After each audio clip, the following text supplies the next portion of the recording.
Salut la compagnie, c'est Jules Melon et aujourd'hui on se retrouve pour un petit podcast en compagnie de l'ami Capitaine Critique. Comment vas-tu? Hola camarade, bien et toi? Écoute, ça va, et on va parler d'un film d'animation, tiens donc, pour changer, Voilà, pour encore. changer. Une nouveauté d'ailleurs qui a popé sur la plateforme C'est Netflix ça. le 5 novembre dernier, le troisième long métrage de C'est ça. l'univers Bob l'éponge qui s'intitule Bob l'éponge le film, Éponge en eau trouble, porte-t-il bien son nom? Bonne question. Hommage aussi au créateur de la série qui est décédé il y a 2 ans. Voilà, Voilà. parce que alors, son nom c'est Steven, j'ai oublié son nom, Steven Hillenburg, voilà. On voit d'ailleurs l'hommage À la sur fin du film. l'écran, voilà, à la fin du film. Et donc, réalisé par Tim Hill, qui a scénarisé pas mal d'épisodes de la série originale et qui avait fait par exemple des films tels que Alvin et les Chipmunks, Garfield 2, ou récemment Mon grand-père et moi, là, qui est sorti au cinéma avec Robert De Niro. Voilà. Alors, je n'ai pas vu ce film-là, j'ai vu les deux premiers et je ne dirais juste qu'une chose, bon bah faut bien commencer quelque part. Voilà. Et alors scénarisé par deux gars qui ont fait Kung Fu Panda, par exemple. Ah, Voilà. alors ça par contre, oui, la trilogie est excellente. Voilà, Voilà. donc bon, et avec la musique de Hans Zimmer aussi, on se demandait pourquoi il était là, Voilà. mais il est là. Et honnêtement, on n'aurait pas vu que c'était Hans Zimmer, bah, voilà. J'ai pas reconnu la patte de Hans Zimmer, je sais pas toi. Mais Pas spécialement, mais bon, voilà, il faut bien on en manger, comme on dit, hein. reparlera. Voilà. On en reparlera de la musique de Hans Zimmer. Alors, au casting, bon, il y a des voix originales et tout, mais il y a aussi des acteurs live action qui apparaissent vite fait, tels que Keanu Reeves, oui, oui, il est là, Snoop Dogg, qui chante, Mhm. et Danny Trejo, voilà, pour ne citer que. Et en voix française, bah, c'est les voix françaises habituelles, hein, à part quelques exceptions. C'est ça. Donc, et puis il y a Sébastien Desjours, par exemple, qui fait la voix française de Bob l'éponge depuis le début. Et Ouais. alors, quelle est l'histoire si tant est qu'il y ait une histoire de ce film? Quand même, quand même. Oui, il y en a une, il y en a Attention. une. Donc, Ouais. Bob l'éponge vit tranquille, hein, à Bikini Bottom avec son escargot Gary. Il travaille pour Mr. Krabs qui fait des, je rappelle, des pâtés de crabe. Donc, en gros, Voilà. il est cannibale. Et C'est ça. c'est ça, hein. Et du coup, un beau jour, son escargot Gary, qui miaule, hein, on rappelle aussi, se fait kidnapper, ou plutôt Escargot escargot-napper, nappé. Voilà. Escargot nappé. Pourquoi pas? par Poséidon, le roi de Le la roi cité d'Atlantide. d'Atlantique perdue, tout simplement, Voilà. parce qu'il a besoin des escargots pour garder une jeunesse éternelle.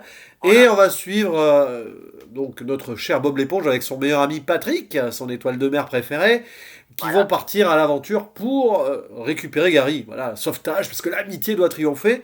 Et tout au Voilà. début du film, quand même, c'est ça qui est étrange, on va quand même passer 15 minutes, 20 minutes à nous mettre le faux méchant de l'histoire, Plankton, qui veut voler la recette secrète des crabes. Hein.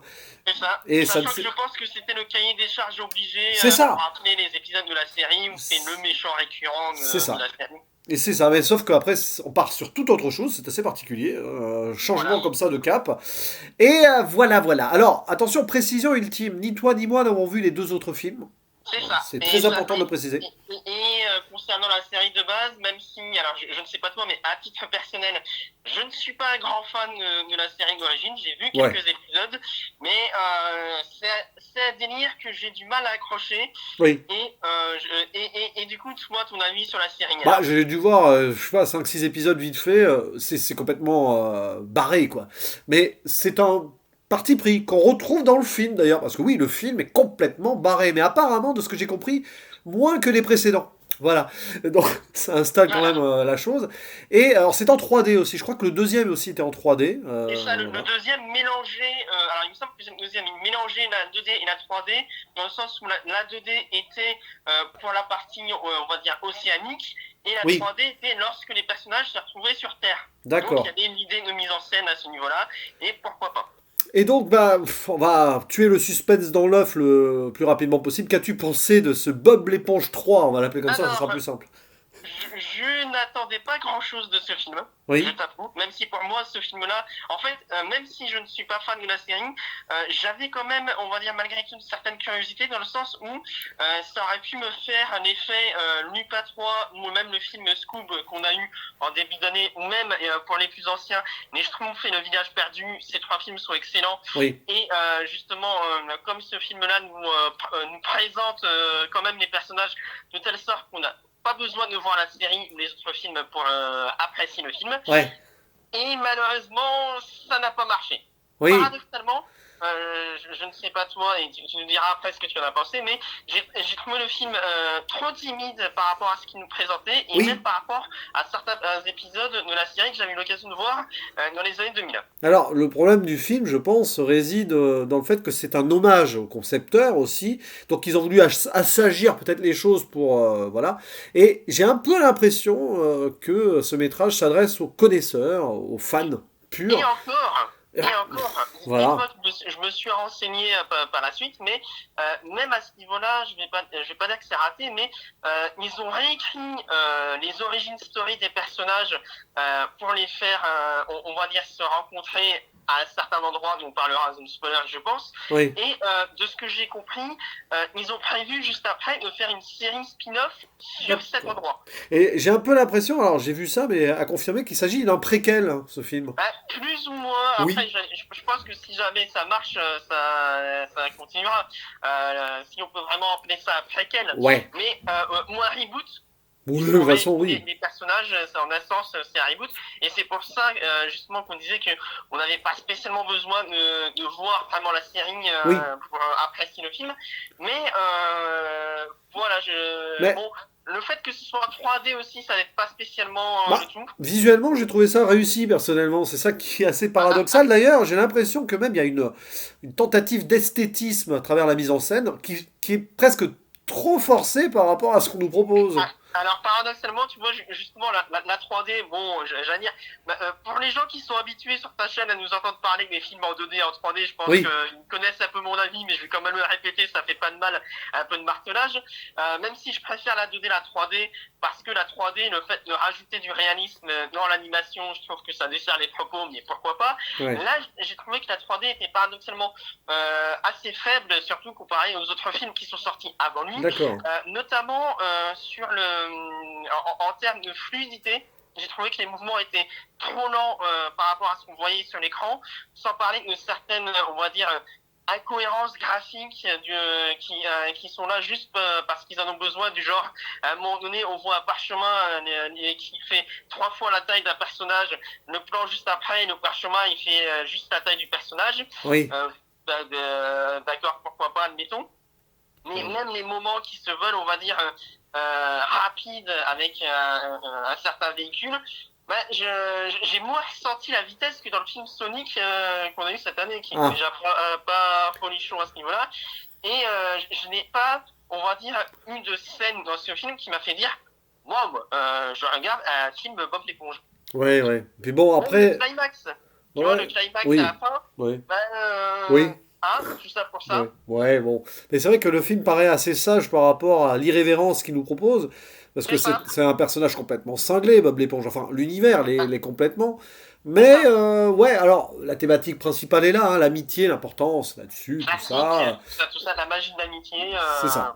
Même les gens qui n'apprécient pas beaucoup Bob l'éponge finissent par l'apprécier d'une manière ou d'une autre. Bon, voilà. Même si c'est un peu forcé, ça aussi, par la fin. Mais tu vois, j'ai beaucoup aussi pensé au film South Park, où tu en as fait une critique il n'y a pas longtemps. Oui. Et j'ai l'impression que le film South Park se lâche plus en termes de créativité et de scénario et d'originalité que ce film-là. Oui, bah disons que South Park il va plus aller sur la critique sociale et tout, alors que là on est clairement dans un délire what the fuck, où il y a... C'est presque un délire sous drogue, hein, apparemment. En fait, le délire sous drogue qu'on voit dans le film, c'est ça, moi, qui me frustre avec ce film, c'est que les rares qualités qu'on pourrait y trouver, c'est les qualités qui sont dans la série à la base. Oui, bah oui, c'est ça, on est dans l'univers. Fondamentalement. Ouais, mais voilà, après, il y a toute cette exposition au début qui en soi, si tu connais pas l'univers, bah ouais, ça présente les personnages, mais je trouve qu'il y a une transition qui est mal gérée avec l'histoire globale du truc, quoi, parce que... Et du coup, les enjeux, en fait, c'est ça le principal problème, c'est la gestion des enjeux dans ce film. Oui. Moi, j'ai rien contre les univers cartoonesques et kitsch, encore une fois, j'ai adoré Lupin 3, et pourtant, en termes de cartoonesque, ça se pose là. Mais il arrivait à gérer les enjeux lorsqu'il y avait des moments où on est censé avoir de la peine pour les héros, il n'y avait pas de blague à côté.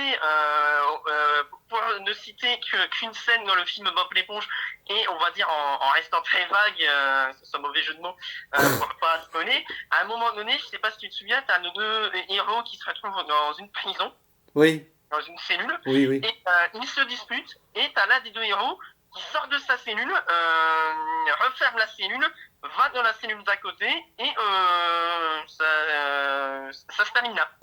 Oui, Donc, oui, les oui. deux personnages auraient pu sortir, mais comme c'est montré pour la blague, du coup, comment on peut croire aux enjeux alors que tout est fait pour nous dire oh c'est triste, attention, il y a l'escargot qui s'est fait kidnapper, on voit d'autres choses qui normalement devraient nous faire verser notre larme surtout à la fin, Oui, oui. mais non.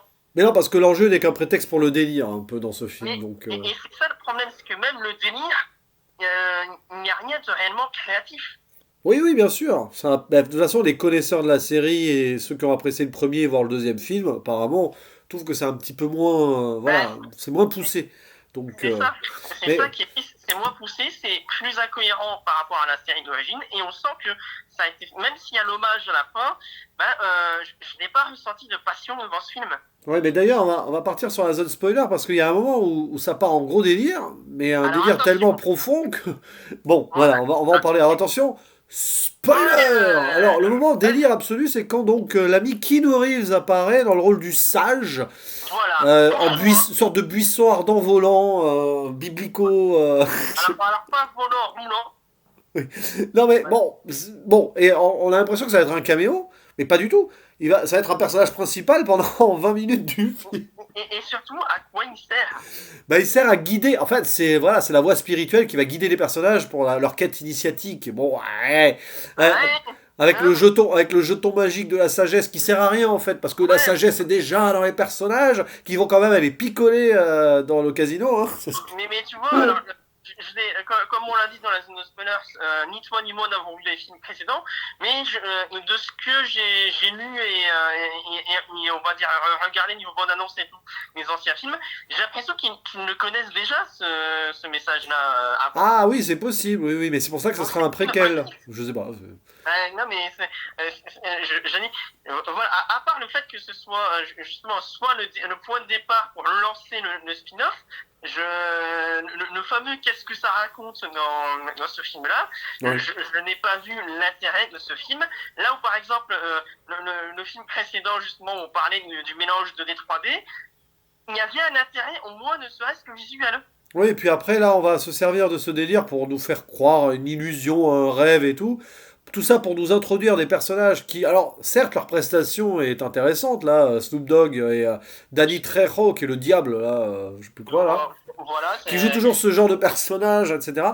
Pourquoi pas? Et on a envie de dire pourquoi aussi. bah, là j'ai l'impression que c'est le genre de scène, on va dire remplissage. Ah bah oui, c'est pour justifier que ce soit un long métrage, en fait. C'est ça, et le problème que j'ai avec ce film, c'est que, en fait, je pense que ce film aurait pu marcher en 20 minutes, en épisode de 20 minutes, Oui, mais enfin, ils ne savaient pas comment gérer la durée du film, et ils se sont dit, mince, c'est vrai que pour un film, il faut au moins...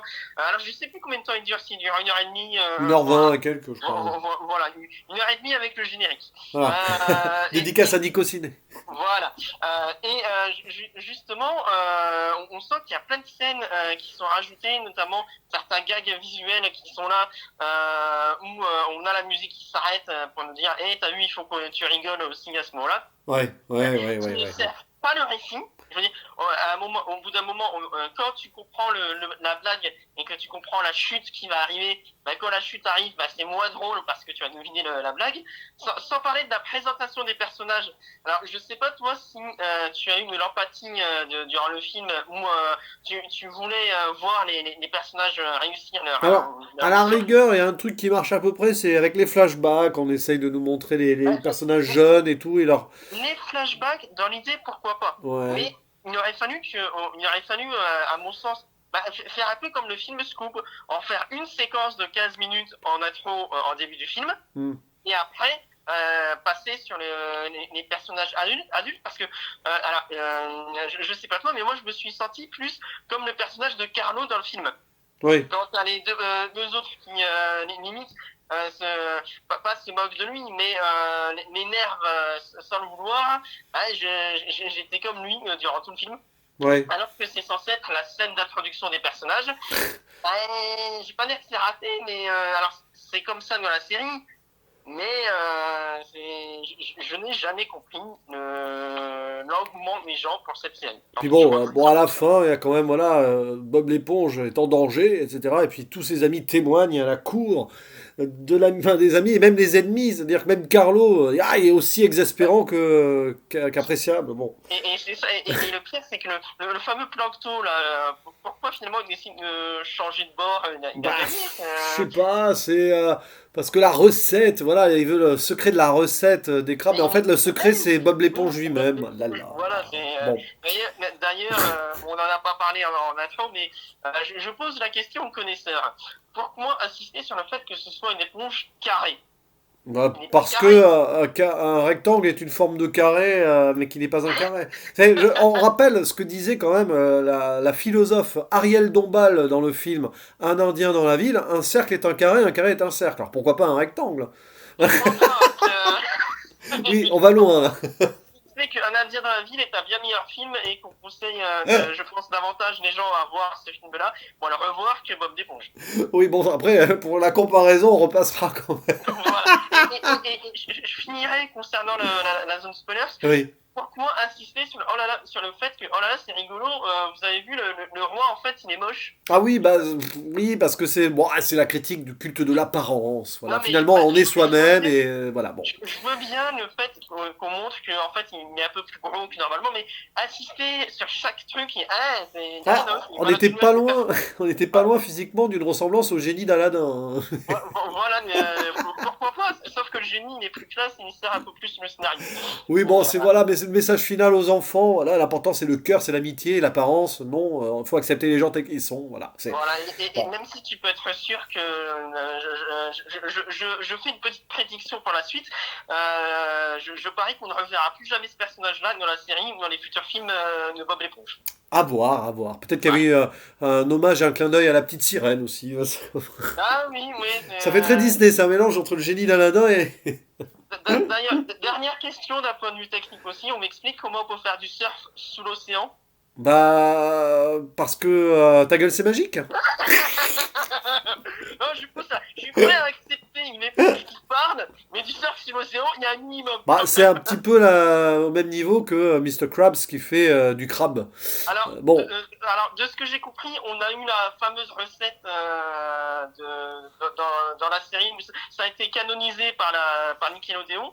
Et alors, là, je peux le dire, vu qu'on est encore en zone spoilers, vas-y, vas-y. il n'y a pas de crabe dans le papier. Oh, ouais, mais bon, Voilà. ouais, bon, d'accord. Je sais, je casse le mythe, mais c'est spoilers. Ah C'est oui, et dommage. dernière question aussi, l'écureuil cosmonaute. Pourquoi sa queue n'est pas dans la combinaison? Je sais pas, mais en tout cas, le personnage ne sert pas à grand chose. Bah, c'est ça, on sent que c'est les personnages cahier des charges, il faut qu'elle soit là et tout. Ouais, Mais bon, pourquoi pourquoi pas? pas, ouais, bon, en tout cas, on va refermer Refermé. la zone spoiler. Alors, bon, notre avis final sur ce Bob l'éponge, éponge en eau trouble. En eau trouble pour toi, cher Alors, capitaine? oui, là, j'ai eu la vie troublée durant le film. Je me suis repris, il m'a fallu trois fois pour le voir en entier. La magie Netflix, Euh, hein. Ça ferait déception sur 20. Mais si je devais me donner une note, 3 sur 10. Ah, Je suis gentil. ah oui. Parce que le film a quand même eu l'audace d'engager Keanu Reeves et Hans Zimmer dans un même film. Oui, ah, c'est peut-être Donc, pas la première fois qu'ils font une collaboration, on semble la vérifier, tiens. mais voilà, faudra vérifier. Mais et je peux pas m'empêcher de me dire que c'est peut-être pour ça que Hans Zimmer n'a pas fait les musiques du film Tenet. Ouais, Voilà. j'espère que non, quand même. Mais voilà, rien que pour ça, il mérite les 3 points. Donc 3 sur 10. Et toi? Bon, moi, je vais aller sur un petit 5 sur 10. Oh, Ouais. Bah non, écoute, il y a des moments délire qui sont fun, quoi, mais bon, il faut faire complètement abstraction de l'histoire. Hein, voilà, c'est un peu dommage pour un film d'une heure et demie. Voilà, c'est ça, c'est que ça aurait fonctionné en bon épisode de 45 minutes, Voilà, voilà. Mais parfaitement. Là, oui. pour un Mais film, ouais, il y aurait quand même eu plus de choses à mettre dans le scénar, mais après le délire est-ce va loin, ok. est-ce qu'on aurait davantage apprécié au cinéma vu qu'il était à la base Visuellement, sur les images. visuellement, oui, je pense qu'il y aurait eu des moments, mais bon, après, c'est une question subjective, ça. Mais je pense qu'au cinéma, au moins, on aurait été plus imprégné par le visuel. Après, Bah, voilà. on n'aurait pas eu on aurait été obligé de le regarder en une fois et dans tous les cas, je pense que le film aurait quand même marché parce qu'il aurait attiré du monde, ne serait-ce que Ouais. le jeune public ou les gens qui ont grandi avec les séries. Et pour eux, je peux comprendre qu'on veuille quand même donner sa chance à ce film-là si on a grandi avec la série d'origine. Oui, voilà, si vous voulez vraiment trouver un film à voir en famille pour les fêtes de Noël, pourquoi pas, hein? Nostalgique. Voilà, pour Pourquoi les nostalgiques. pas? Il y a du film d'animation hein, sur Netflix, il y a Voyage vers la Lune aussi, hein. Il y a Klaus. Ah oui, Si mais vous avez Klaus, il faudra que regardé. je le rattrape, je l'ai pas vu l'année dernière, je pense que je le verrai pour ce Noël-là, du coup. Ben voilà, Voilà. moi, je pense le revoir aussi à l'occasion, ça sera l'occasion. Mais bon, Et oui, voilà. Voyage vers la Lune est bien Oui. meilleur que Bob l'éponge. Voilà, et puis bon, sur Netflix, certes, il y a des choses très mainstream, etc., mais pas que, si on cherche bien, n'en C'est ça. déplaise à une certaine Ségolène R, dont on ne citera pas le nom ici. Voilà, on Voilà. ne dira rien. Voilà. Après l'animation, c'est Netflix, même si ce n'était pas le propos, mais Mais oui, mais bon, petite pique comme ça, gratuite, hein, voilà, voilà. c'était gratuit et ça fait du bien de temps en temps aussi. Et voilà, et vive la culture au sens large, tout simplement. Voilà. Bah, en tout cas, merci, mon cher capitaine, pour ce petit talk sur ce film, qui restera pas dans les annales, mais bon, pourquoi pas, après tout. Merci à toi de m'avoir permis de me défouler gentiment sur ce film aussi. Ça fait Enfin, longtemps qu'un film ne m'avait pas autant énervé. t'as été gentil quand même, ça va. Tu m'as aidé à être gentil. Voilà. Euh, Bah, en tout cas, merci. Et puis, alors, le mot de la fin finale, hein, comme d'habitude, le mot de la fin finale, elle est pas mal, celle-là. Mais pourquoi pas? Attention, à la à la prochaine. prochaine. Ciao.